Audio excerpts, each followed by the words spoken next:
Welcome everybody to the April 17th, 2024 meeting of the Planning Board of the Town of Eastham. This meeting will be live broadcast and available on local channel 18 and live streaming through the town website at http://eastham-ma.gov.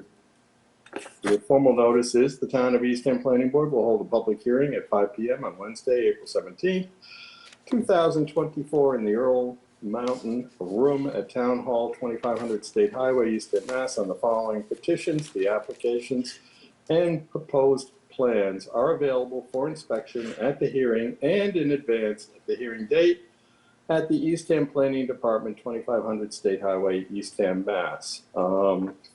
Paul, I understand on number one, they've asked for continuation. Is that correct? Yeah, that's correct. So 15 Beach Plum Lane. So you could. All right, so I'll open it and then continue. Correct. And I have asked the applicant to go stake out the proposed building corners and flag the vegetation that's to be removed and or just to remain. I think that may be an item for discussion. So. Okay.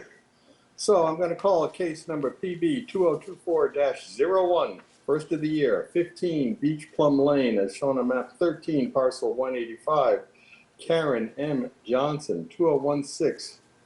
Revocable Trust is the applicant, seeks site plan approval residential pursuant to Eastham zoning bylaws section 7.4 residential lot intensity and section 10.3 site plan approval residential to demolish an existing 704 square foot dwelling and build a new two-story 1,671 square foot dwelling on a lot under 10,000 square feet where a proposed addition expansion of an existing dwelling exceeds 2.5% of the lot area and or the site coverage ratio, including the addition is equal to or greater than 15%, and where the site coverage ratio for the new dwelling for the addition of an accessory structure.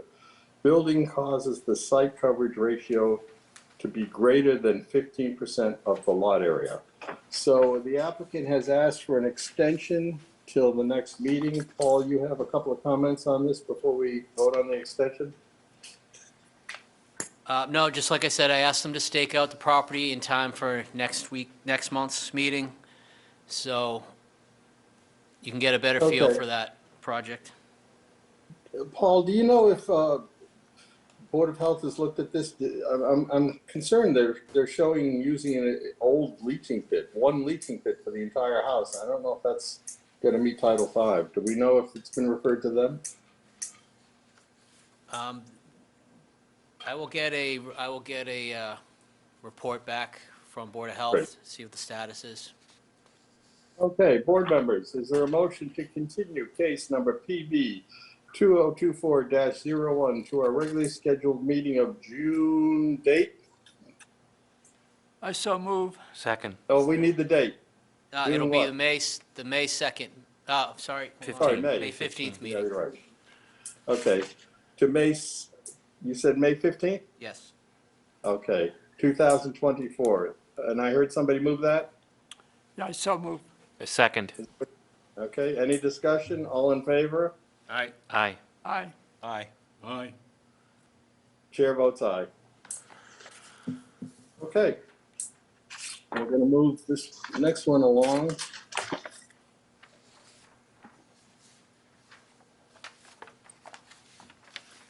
I'm going to call case number PB 2024-02 for 45 Cove Road.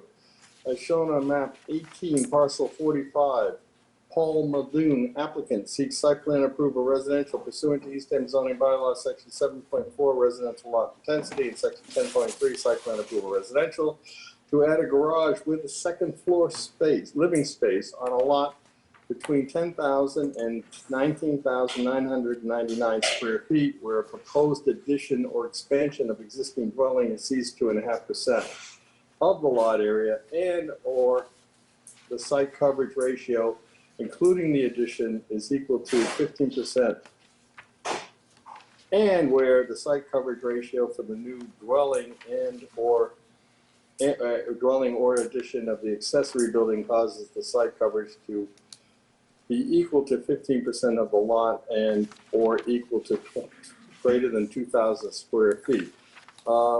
This is, they had attended last month's meeting, and we asked them to do a couple of things in my notes.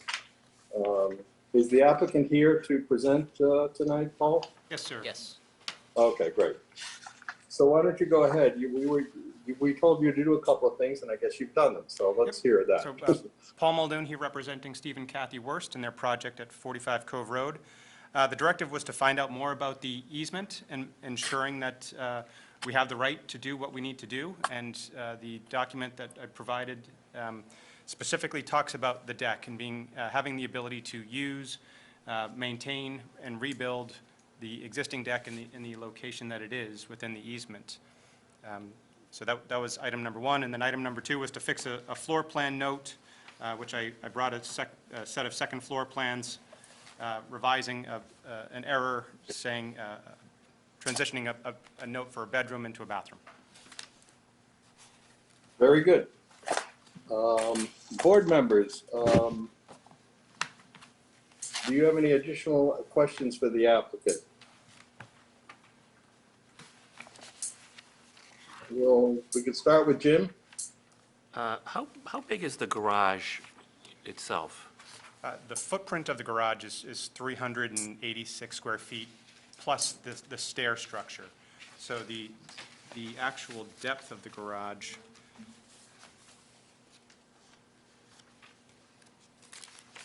The stair structure being going upstairs? yep, so that first floor addition is 386 square feet. The garage itself is 21 foot 1.5 deep and 13 feet wide. Then we have that stair addition that goes along with it. Okay. So I'm just looking at the site coverages for the neighborhood analysis that was put into the staff report. And, because these site coverages are without garages. This has got no accessory space. So I think you're at 15.5 site coverage with the garage, so you're well down in, if you take the garage out to be consistent with the table of data, you're well into the mix of the neighborhood. I'm just trying to get a sense of, are you disproportionately large to the neighborhood? And I don't think you are. I don't think so. And even in the staff report, the note of the average lot size for the neighborhood at 24,000, when we're 12,000, we're half of that. Well, I'm just doing site coverage percentages, you know? But, so I don't have any questions. I think this is, seems reasonable relative to the neighborhood. Okay, I think next is Peter, is that correct? Yeah, Okay. no, I have no problems with it. Very nice neighborhood, nice house. Good. I can't see the next person, so whoever it is. Craig, Craig, Yes, Mr. Chairman, I have no questions at this time. okay. Rob, I'm good with it, the way it is. and I'm missing the last one. Kevin? Kevin, Yep, no questions from me. okay. Is there anybody in the audience who would like to speak on this application? Is there anybody on Zoom that wants to speak on this application?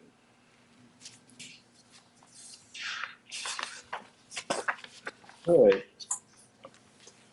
I have no further questions on the application. I think the applicant has answered my two concerns, and as such, I think that we're in pretty good position to move forward.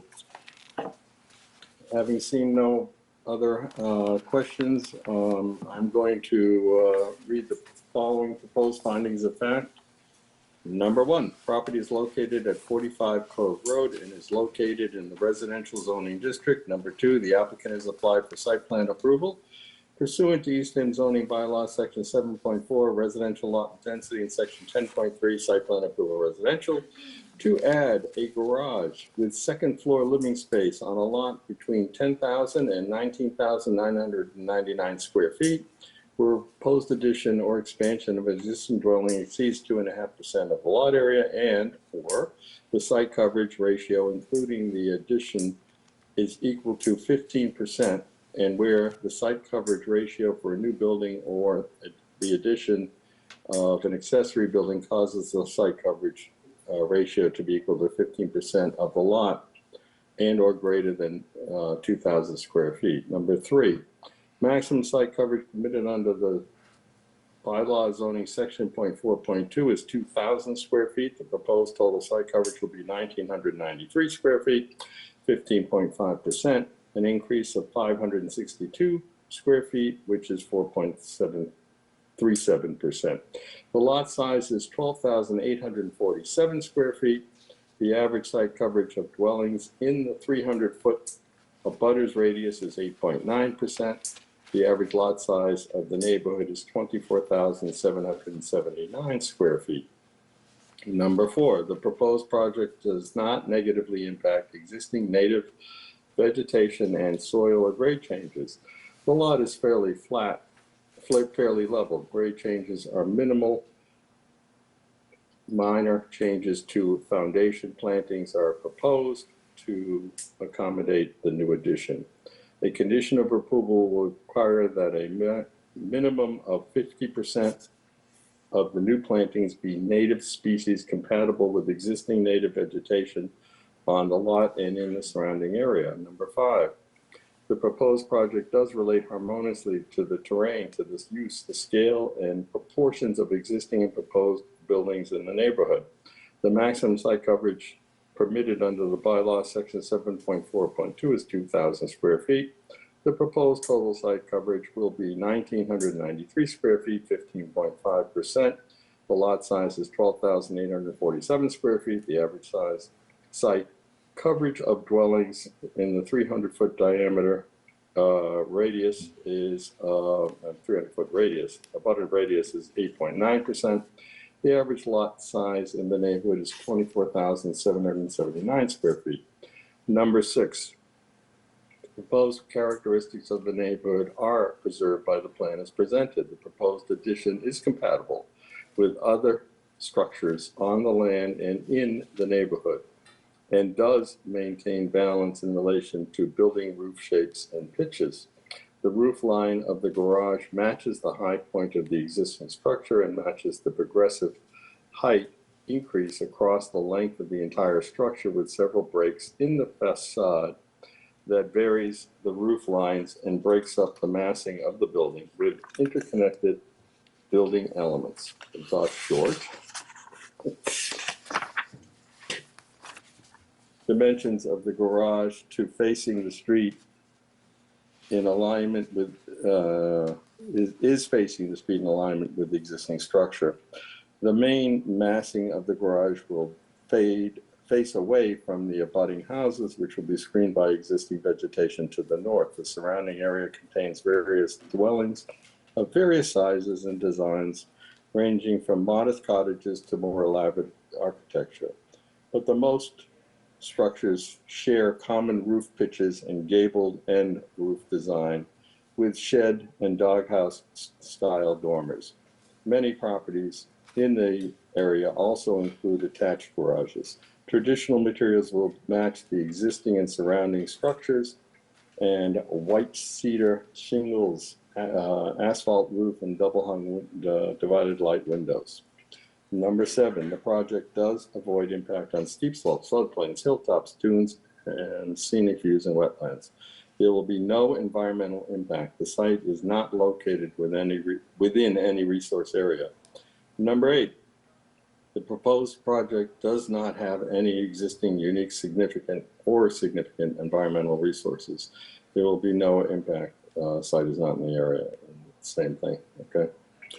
Number 9, proposed site plan does maximize the convenience and safety of vehicular and pedestrian movements within the site and in relation to adjacent ways. No changes proposed to the existing driveway, Cove Road and Cove Road Court are private, low-volume roads used primarily by local residents.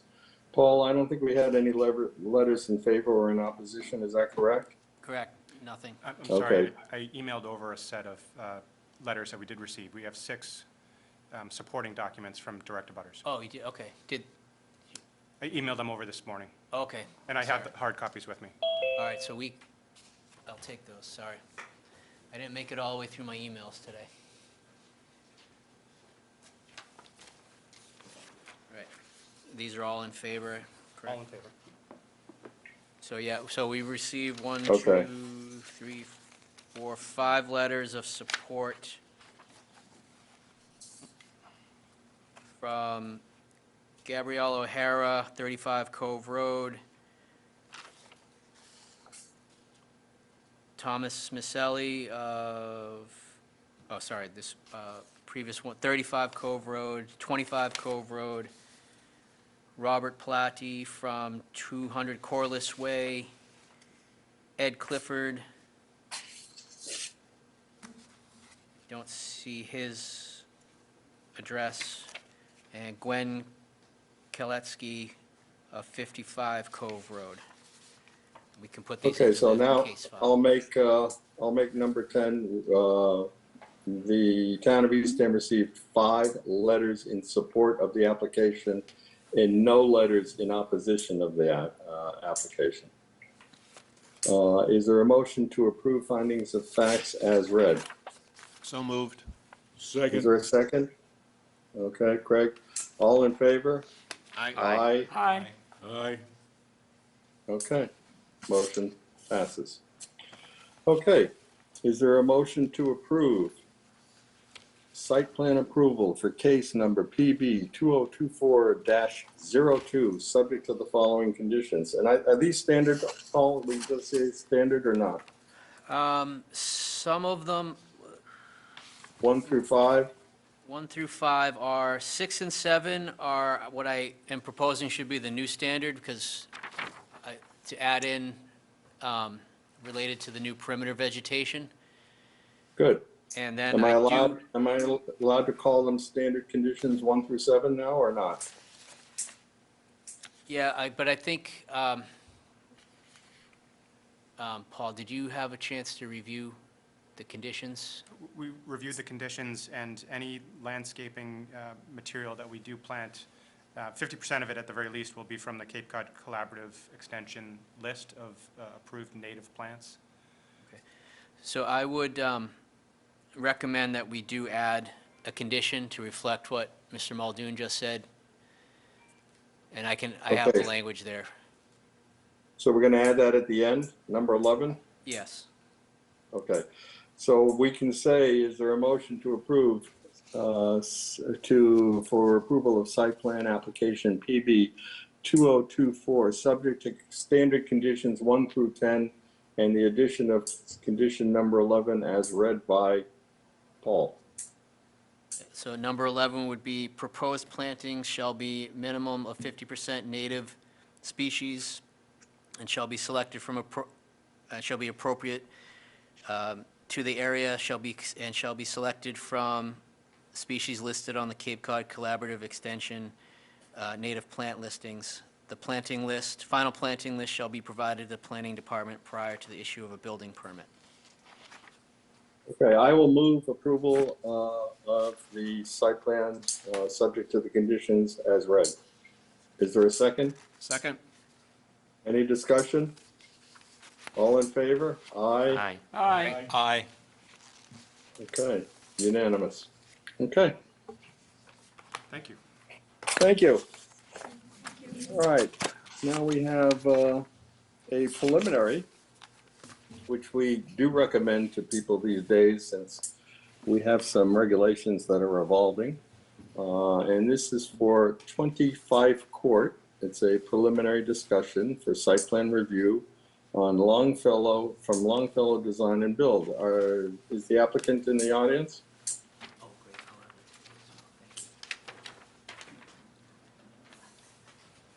No? Paul? No, they are not here. I was expecting them. Um, Well, we really can't discuss it without them here. But we did receive a drawing. I couldn't find Yeah. 5 Court.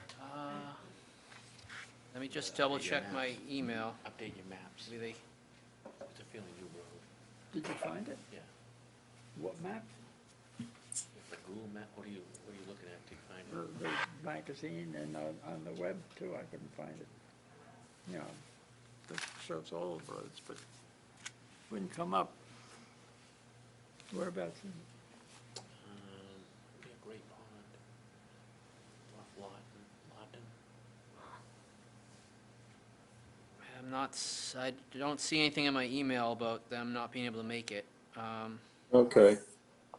Why don't we handle it this way? If they want to come in, we really can't discuss it without them here, right, Paul? But we would allow them to come in at the next meeting for formal. Is that something we can suggest to them? So they don't waste any time? We can't, well, I guess, I mean, this is just informal preliminary, so, but did the board members have a chance to look at it at all? I couldn't find it. It came in late. Find on my map. Paper maps. Okay. Well, I guess I would say if there's any, We looked at this property 2 years ago and approved a design with Tim Klink. Yeah, that's Yeah, correct. let's The say- driveway was on the other side. You're absolutely right. The driveway was on the west side instead of the east side. But we did approve an application Yeah. for this, for Mr. Klink, which Nice. actually had a lot more going on in it than this particular Right. application. yeah, they did adjust the site plan and the building design a little bit more. I think it's a little less intense use of the site. Well, I guess I would say the board, if you want to have any feedback that I can collect now, I could pass it on, and then I'll try to reschedule with the applicant. The issue was, I- last time the issue was the landscaping boundary between this house and the house to the left. That was the Correct. issue.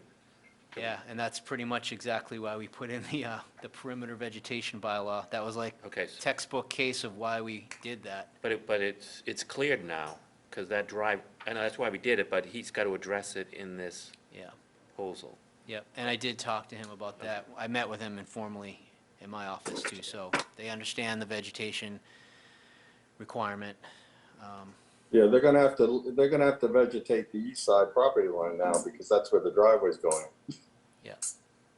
Okay, I don't have any problem, the board members, do you have any problem if they want to come in informal now? I mean, it was their option to go informal anyways. I don't see any reason they couldn't come in with a formal application unless board members feel that way. Are they gonna stake it out before? Yeah, they should. Yeah, we try to have them do that standard. Because it's not staked now. Yeah. So if they're gonna come Yeah. in formal, they should stake it out.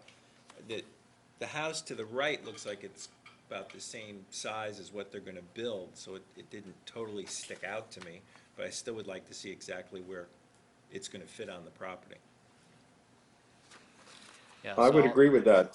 So why don't we have Paul tell them if they're capable of staking it out before our May meeting, they're welcome to come in with a formal application. Do we want to do that?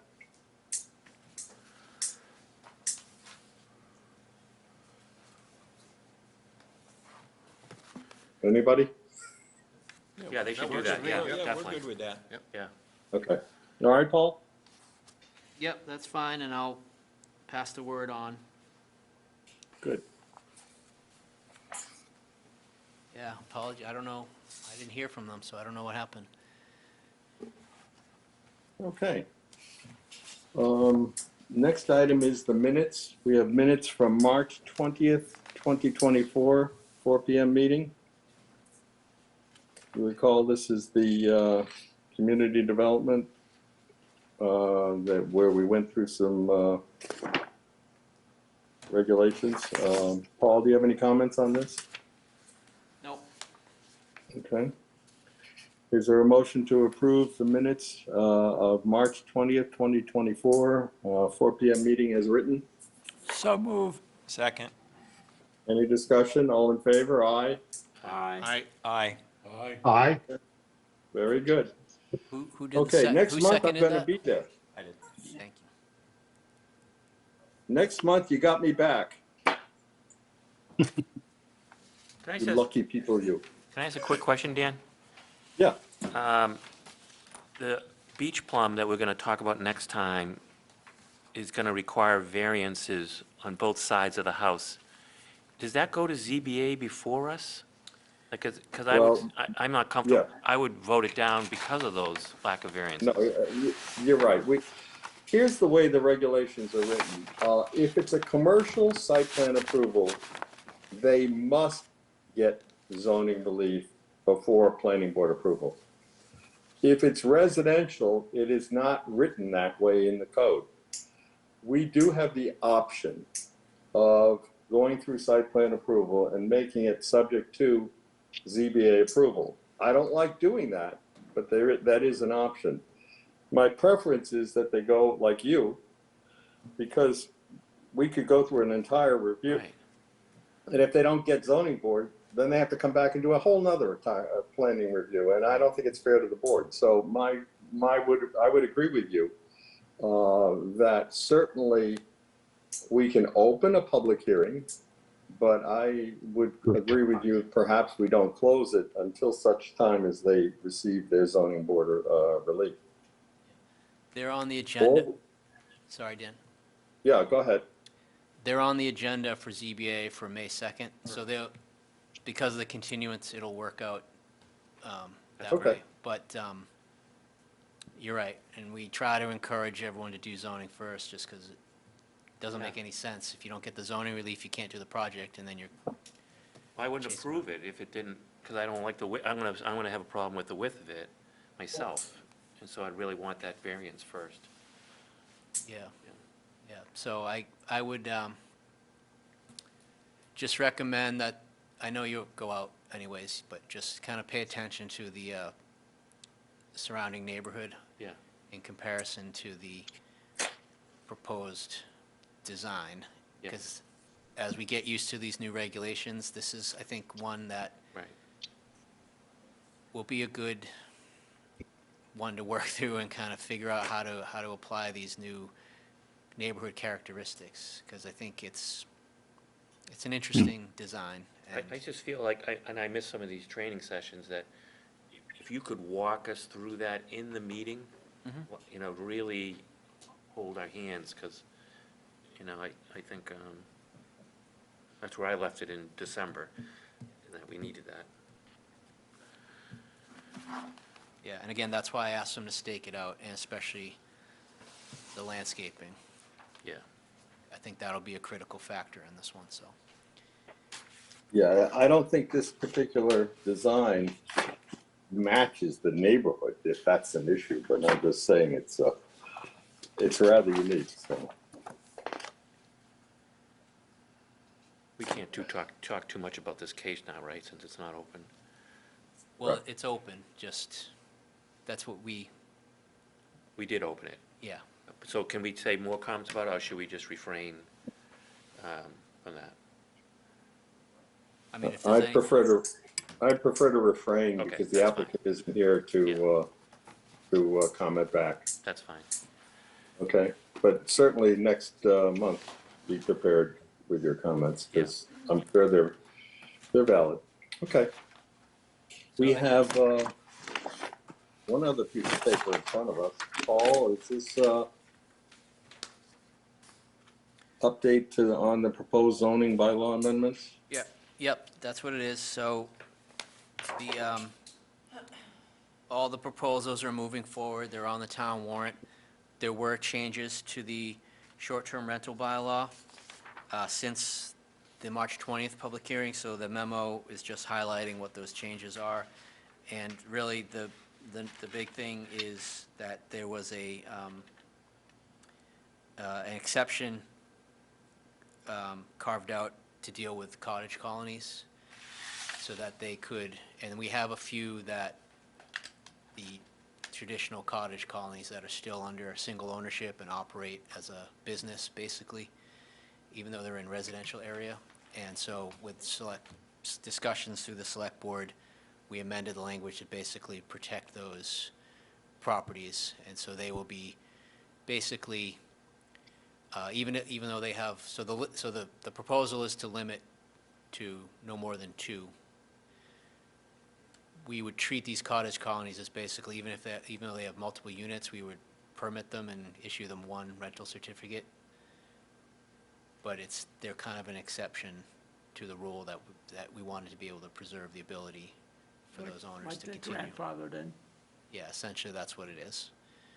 So the updated language reflects that, and the language that would allow a property owner to bequeath their property and continue the rentals was removed. Oh, that was the contentious battle we heard that was not on our turf, but for at our meeting regarding inheriting 2 or more units. Right, so the ability to, and Jamie's here, not to put you on the spot, if you feel free to say if you have any comments, but the ability to pass on the property itself still remains. You can pass on the property to your heirs. You just can't pass on the ability to continue to rent more than 2. So if you had 4 rental properties, you can't pass on the ability to keep renting. Right. Property can always be. It's going to be So phased out. so whoever inherits it would have to make a decision to just keep the 2 and do something else with the others, or there is another mechanism whereby you could the owner could put it into a trust and name their heirs, their children, as members of the trust, and then, so that's more of a legal mechanism. So there is a way to do it, but it's really, we're trying to prohibit and de-incentivize the, multiple rentals. I'll let Jamie speak. Yeah, you could. So yeah, it was kind of the mindset of the board to meet somewhere in the middle, to allow a legacy clause so that people could continue to operate their rentals, even should this pass. When this passes, they'll still be able to continue operating as they have been.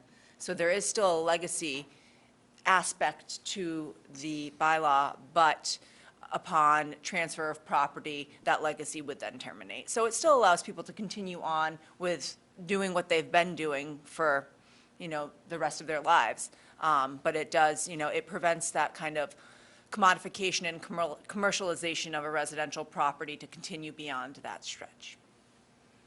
So this would make the property less valuable to pass on. I mean, I don't know if I would say that it would make the property No less. way. Don't val- look at me when I'm eating. Go up there. Come on. I don't think it would make the property less valuable. Sorry. It would prohibit the number of short-term rentals that someone could have, which is the intent of the bylaw. So the other way well, not the other way, but the way to think about it is, at a certain point, these rentals are operating as a commercial enterprise in a residential zone. That's why, but they're residential properties. That's why the differentiation with the cottage colonies, which have a history of operating as a, Cottage colony, yeah.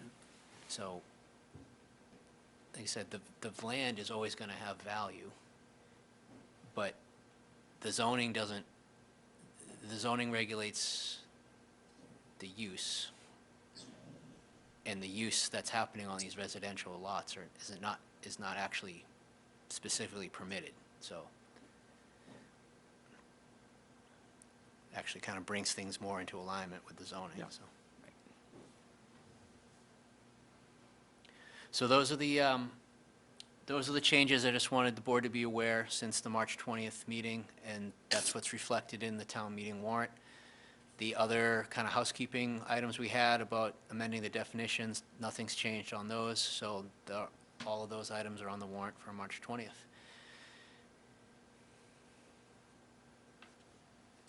Okay. I wanted to advise the board that we did have an interview at 4 o'clock with a prospective alternate planning board member coming on board. I think the interview went very well, and potentially we may have another member of the board coming in. Thank you, Jamie. Anything else? Paul, anything? No, I believe that was everything I had. Motion to adjourn? So move. Second. All in favor? I second. Aye. Aye. Aye. Okay, see you guys next month.